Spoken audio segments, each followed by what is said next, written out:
All right, welcome back everybody to the channel. Today we are looking at I am not okay with this, and one of the questions that isn't the most obvious when you start out in cinematography, but quickly you will realize this is the most important question you can ask yourself when you're on location. And this little mic keeps bouncing because it's connected to my desk and I have to solve that. That's a me thing. I will get there eventually, but for right now we're gonna have to deal with it because it's distracting me and probably you. So what are we looking at? Or what's that question that we need to ask in any location that we go in, or even in any studio setup? We have to ask, where are we not going to look? Because where we're not going to look is where we can bring the light from. Because obviously we don't want to see the fixtures unless you're doing some sort of sci-fi thing where the fixtures are actually built in to the set or to the location. We don't want to see the fixtures, probably. So that is the most important question. Where do we never look? Or where are we never going to see inside of a room, because that is the direction we're going to bring the light from. And once we know that, we can start to build out the blocking around that. Usually it happens blocking, then we can decide how we're going to light it. But when you walk into a location, you'll already know, right? You'll already be thinking of these things, so you can throw things out to the director or anybody else in the crew to be able to anticipate problems before they arise. Because the quicker you can do that, in the process, the quicker you can do that and the earlier you can do that, the more valuable you're going to be. And what we want is to make you as valuable as possible. Why? So you can do more jobs. Why? So you can make more money, have a better life. Your entire world will get better simply by watching this video and taking into account what Justin has done on this particular piece. Okay. With that being said, if you like this kind of content and you want to see more of this actual breakdown, this is just a small snippet from the Patreon group. You can find the link in the description below. Let's go. And again, even more important in narrative, like as you're doing your location scouts and your tech scouts, is going, okay, what part, wherever the scene is happening, what part of the room do we never see? Because that ends up becoming where you can light from. We never ever look this way, this entire scene, right? We go through this little opening and bang, we're getting hit with side light.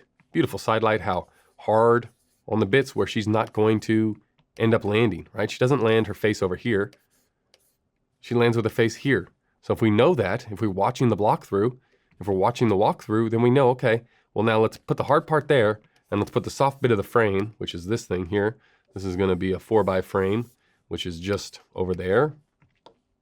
Let's let the hard bit through, and with the same light, we can soften it off and use that for where she lands. Keep going. And cut out wider, down the angle. Still haven't seen over there, right?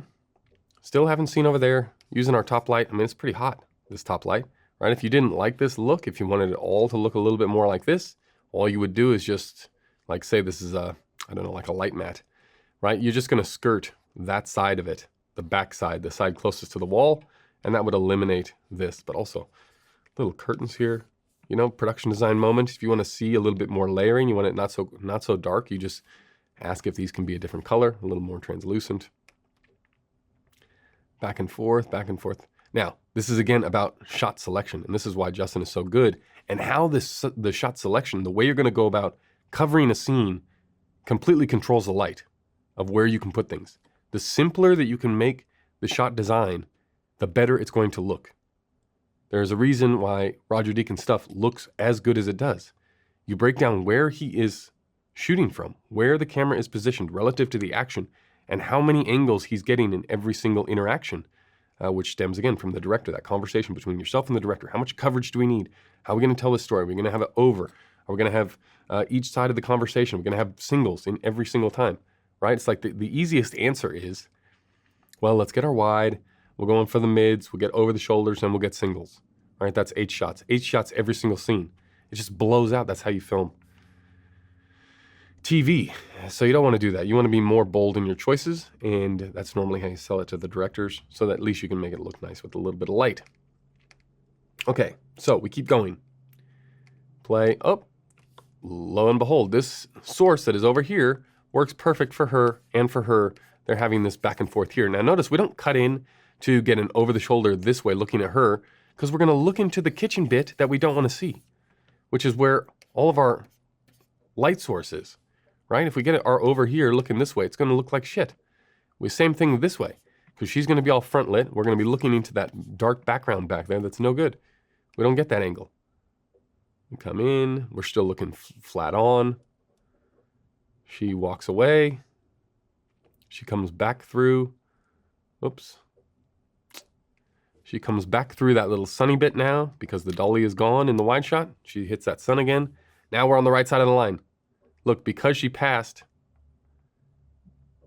right in the single. Man, come on with the fast forwarding. So she passes in this shot, right? She's going to pass right of the camera. Pass right, lady. Pass right. This one, she passes left of the camera because now we are setting up our line of conversation that is going to be the next part of the scene. Okay? So let's see where it takes us. Okay, here she comes. Again, look at where the hard light stops. Where are you, hard light? And stop. You see where the hard light stops here? Doesn't stop on her face. Is this an accident? Or is there a beautiful mark on the ground telling her, hey, don't step past that line because you're going to get hit in the face with this really hard light, right? This is like the little tiny details. Again, keeping things interesting back there. Shooting right there. This is where the action happens in the room. Here, depth in the curtains, into the next room. Again, a little bit hot, but okay. Okay, we keep going. You see the side of the line we're on. We're back at this in the same size that we were before in that flat on shot looking into the fridge. And this is also, I don't know what settings I have on my Netflix, but this looks like, I don't know, it looks like I have HDR enabled or something because it's really, really hot. Right? If you're going for blown out, I mean, that is really hot, even for blown out hotness, right? But this is also what I'm talking about when I'd be trying to avoid this. So it makes me wonder, because it's not in Justin's other stuff, it makes me wonder why that is here. If I've got some sort of Netflix HDR setting enabled or something. It's very strange. I don't know. But this is hot. This is normally what you're trying to avoid because it's so bright. When you're so down, it creates like you immediately, I don't know. I look there, right? Rather than looking at our nice little interior here. But here, again, we do not see over there. This is where our source is. We're using this little orange lamp as something to create a little bit of interest back there, bleed onto the shoulder. But really this is, we're getting pushed this way. We're getting darkness this way. Back of the room is over there. This window here is supposed to sell that this light over here is also coming from a window, a kitchen window, which it absolutely is, right? There'd be a window over there. We're pushing level through here, but it's so low, right? Like it's so low, you can barely feel it versus this orangey push that is happening back in the room this way. But again, nice because we got this thing in the frame that keeps it interesting, like just a really good location. Not white walls. Shooting along things means just creates depth, right? Look at these angles down here. We're creating depth. And then when we come back to the other single, again, same thing, right? Imagine if her face was this hot. It would not be good. So split the level down this way, darkness this side, have her positioned right between the curtains, right? So she's got light behind her, dark, something of interest over here. And then we've got her blue outfit versus her whitey red face, and we are laughing. Eye light. I mean, this is a good looking frame, right? Even though this is a little bit harsher, this level, it's a good looking frame. Back and forth, we're inside the conversation, right? We don't have to do overs. And not two cameras, right? This is single camera. Nice and easy. That is a really bright hotspot back there. And where do we go to next in this conversation? I think we back up from here. Hope she gets ready to go. And a little tilt over. Still the same. We still never seen that corner. Still never seen that corner. This is like, I don't know, a page and a half of dialogue here. Maybe more. Keep going, keep going. We bump out wider. Still can't see the ground, right? Where those marks are. She exits. And that's it. Right? Is that it? Come on. Oh, we're pushing in a little bit. A little dolly in as old mate scarfs down the ice cream, and we're out. Man, that is, okay.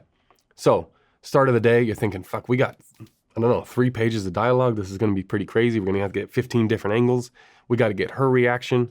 You know, like, let's get her reaction from back there looking this way. And then for that one pivotal moment, we'll be in really tight. So we'll go the 85 for that one. We'll go the 50 for the rest of the coverage. No. Let's do, I don't know, we'll do one on the 25, and then we'll do all this stuff we'll do on the 40. Let's just do one continuous on the 40. We'll do those matching and then we're out of the whole scene. And you get a lot done, and you make it look really nice. I mean, look at the background here again.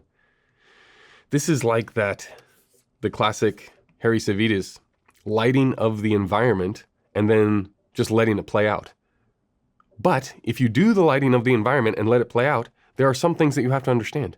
Like, hey, we're not going to get 15 different angles inside of here, right? Because 15 different angles inside of this room is not going to work. If we choose 3 angles and they all align by not looking to one specific angle, the one over here, right? Danger zone, don't look that way. Tell the director, you're not going to get to look that way, right? Or this whole thing shits itself. It's all going to look like shit. If you all of a sudden, you want to do as this lady exits, well, the director comes up with an idea of, hey, let's stand in this corner and watch her leave. And then you go, no, that doesn't work. It's going to look like shit because now we got to change everything. It's going to take 15 hours to film this scene rather than the 3 it should take us, because now I have to relight for a whole location that I've never seen before over there, and none of this light is going to work because we're going to see it from over there, right? So choices, the more you can limit the angles, that's pretty obvious. The more you can limit the angles, the nicer, the more time you have to spend on the angles that you do choose. So coverage is key. All right, so that's our look at this little breakdown. Now, what's interesting is it doesn't read that exciting on the page. It's just a simple back and forth between 2 characters in a location, but we have to come up with a solution for how that's going to happen. And again, never forget that it sounds or it looks incredibly easy now as we're viewing the finished product, because we've all seen what the box has been or what the scope has been reduced to. But when you're there on set on the day, the options are limitless. It's up to you to design a path that is going to get you there, not only for the look, but also for the efficiency of the crew. Like, can we get this in the time that we have allocated based on the schedule? And that might not be something that you're immediately confronted with when you're starting out, because you might have all the time in the world, right? It might just be you and your girlfriend or your boyfriend, and you're trying to get this shot at sunset, and you can go out there 4 or 5 days in a row until you get it right.